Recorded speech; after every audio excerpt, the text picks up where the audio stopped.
Varlığım yurdum, umağımsan dilegim sen vergili hakanım yurdum. Gevdem örten kömlegim sen yatağım yorganım yurdum. Toprağı da yaranmışam, bitkisinde türermişem. Dilini açıp öğrenmişem, okul öğretmenim yurdum.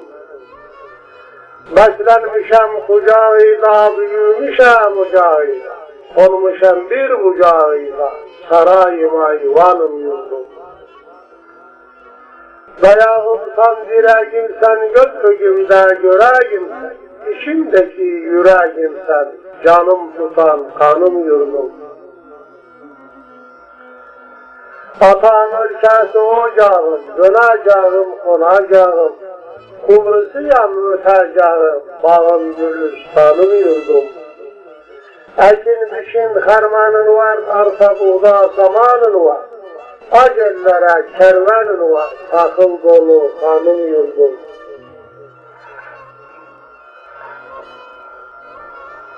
Suyum ekmeğim aşımsan, dağım toprağım başımsan. Işık veren güneşimsen, şavk eden her yanım yurdum. Koyun yaylar kıraçların, umut verir amaçların. Nar incirli ağaçların, türlü vergistanım yurdum. Adlı dağın Süsen dağı, kapalıdır naf bulağı. Lola açılsa kapağı, nafti şadravanım yurdum. Sağlayıcı Lokmanımsan, her derdime dermanımsan.